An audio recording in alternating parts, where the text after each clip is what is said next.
दोस्तों स्वागत है आप सभी का एक और नए अमेजिंग इंटरेस्टिंग वीडियो में।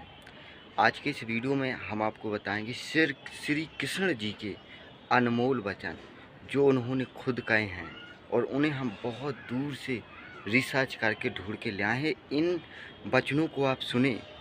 श्री कृष्ण जी के वचन में अमृत है दोस्तों, एक बार इनके वचन आप ज़रूर सुने।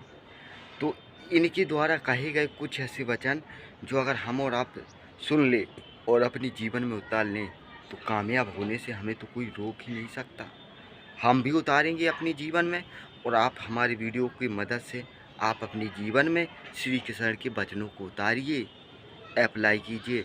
ठीक है, तो चलिए वीडियो को करते हैं शुरू। हर बार की तरह इस बार भी हमने पॉइंट लिखे हैं अपनी नोटबुक में। ये है नोटबुक, देखिए इस नोटबुक में पॉइंट लिखें, एक एक पॉइंट्स को आप अच्छी तरह से समझें।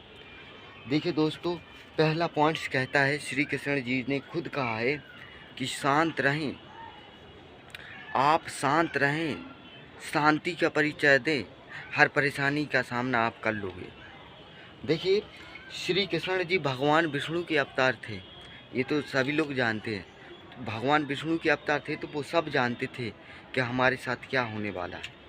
कंस श्री कृष्ण को मरवाने के लिए राक्षस भेजता था, लेकिन श्री कृष्ण क्या करते थे, बड़े आराम से शांति से उनका विनाश करते जाते थे।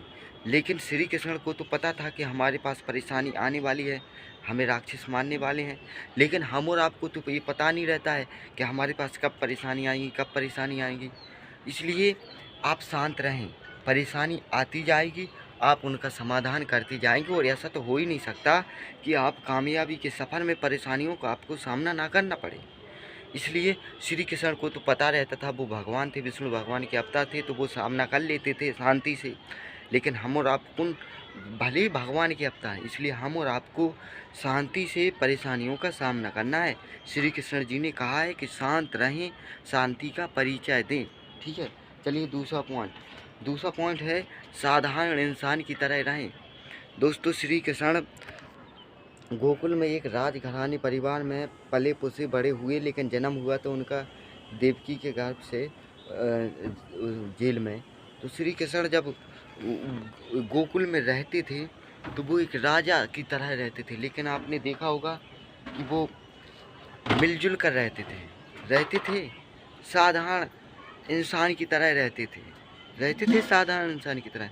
अपनी उम्र के बच्चों के साथ एंजॉय करते थे, खेलते थे, उन्हें घमंड नहीं था। लेकिन हम और आप, अगर हम में से आप में से कोई ज़्यादा कामयाब हो जाता है तो सीधे मुँह बात नहीं करता, ये बहुत बुरी बात है।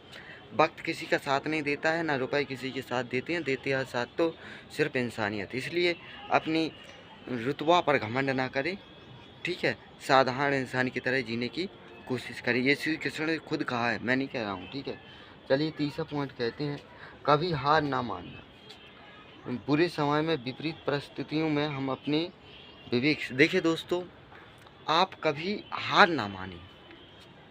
श्री कृष्ण जी ने खुद कहा है कि कभी हार ना माने।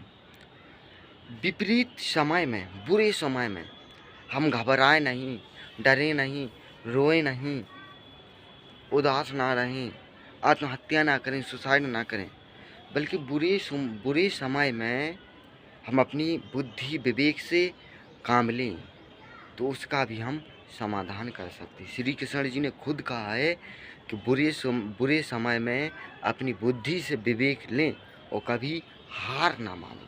ठीक है, चलिए चौथा पॉइंट्स बताते हैं। देखिए चौथा पॉइंट्स कहता है दोस्ती निभाना। आप सभी को तो पता ही होगा कि श्री कृष्ण जी की और सुदामा जी की दोस्ती आज भी अमर है। बताओ है अमर कि नहीं है?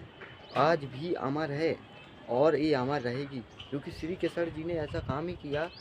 दोस्ती अगर हम किसी से दोस्त बनाते हैं तो ये प्रयास करते हैं कि हमारी दोस्ती अमर रहे, बनी रहे। लेकिन आज के दौर में हम और आप अच्छे दोस्त ही नहीं बना पाते हैं। इसलिए मैं आपसे ये भी कहता हूँ कि आप अच्छे दोस्त बनाओ। देखिए 100 दोस्त हों लेकिन एक दोस्त अच्छा हो तो 100 दोस्तों से अच्छा है, 100 दोस्तों से एक दोस्त अच्छा है। इसलिए अपने अच्छे दोस्त बनाओ। अच्छा दोस्त बनाओ, भले ही एक है, ठीक है, भले ही एक हो लेकिन अच्छा हो, सुख दुख में आपका साथ देता हो ये और अपनी दोस्ती को निभाओ। ठीक है, चलिए पाँचवा और लास्ट पॉइंट बताते हैं। देखिए, श्री कृष्ण जी ने खुद कहा है कि अपने माता पिता का आदर करो। श्री कृष्ण जी ने खुद कहा है कि अपने माता पिता का आदर करो। भगवान भी उन लोगों की मनोकामना नहीं सुनते जो अपने माता पिता को दुख देते हैं, कष्ट पहुंचाते हैं। तो श्री कृष्ण जी ने खुद कहा है कि अपने माता पिता का सम्मान करो, तो आपको अपने माता पिता का सम्मान करना चाहिए। देखिए, आप किसी भी देवी देवता के दरवाजे ना टेकिए माथा, मैं नहीं कहता हूँ। बस आप अपने माता पिता के चरणों में अपना माथा टेक दीजिए, आपकी मनोकामनाएं पूरी हो जाएंगी। स्वर्ग किसी भगवान के चरणों में नहीं है, माता पिता के चरणों में है। ये बात याद रखना मेरी एक्स्ट्रा। देखिए, श्री कृष्ण देवकी जी के गर्भ से जेल में जन्मे और पले पुसे कहाँ पर? गोकुल में, यशोदा मैया राजा नंद के थे। तो श्री कृष्ण जी जब बड़े हो गए तो उन्होंने अपने माता पिता का सम्मान किया, देवकी का। इसलिए मैं आपसे ये भी कहता हूँ कि आप अपने माता पिता का सम्मान करें किसी भी परिस्थिति में। माता पिता भले ही आपकी नज़रों में ख़राब हों, आप ऐसा सोचते हैं कि माता पिता हमारे ख़राब हैं, लेकिन माता पिता होते हैं। भगवान श्री राम ने भी कहा है कि पिता हमारा कैसा भी हो, लेकिन पिता की आज्ञा मानना ही हमारा फर्ज है, हमारा धर्म है। कहा था ना, 14 साल वनवास रहे दशरथ जी ने, कहा था, भगवान श्री राम ने कहा था पिता पिता होता है। और श्री कृष्ण जी भी कह रहे हैं कि माता पिता की आदर करो, सम्मान करो। तो आपको ये ज़रूर करना चाहिए, अपने माता पिता का अपमान नहीं करना चाहिए। हर परिस्थिति में उन्हें खुश रखो। किसी को खुश रख पाओ या ना रख पाओ, लेकिन बूढ़े में अपने माँ बाप को ज़रूर खुश रखना। ये मैं तुमसे पर्सनली गुजारिश करता हूँ। ठीक है दोस्तों, मेरी ये बात याद रखना, माता पिता को ज़रूर खुश रखें बूढ़े में।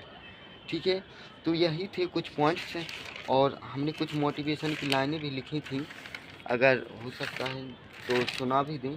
सुनिए, बुरे समय में ईश्वर और समय का विश्वास जरूर करें आप। बुरे समय में ईश्वर और समय का विश्वास करें, क्योंकि देखिए, समय कोयले को भी हीरा बना देता है, और ईश्वर रंग को भी राजा बना देते हैं। इसलिए बुरे समय में ईश्वर पर और समय पर विश्वास जरूर रखें। ठीक है, और हाँ, भाग्य के दरवाजे पर माथे टेकने से कोई फ़ायदा नहीं। जैसे आपका भाग्य है, आप माथा टेक रहे हैं, उससे कोई फ़ायदा नहीं है। कर्मों से तूफान पैदा कर दीजिए, तूफान से आपके भाग्य के दरवाजे अपने आप खुल जाएंगे। ठीक है, और हाँ, दूसरों को खुश रखने के लिए खुद को दर्द ना दें आप।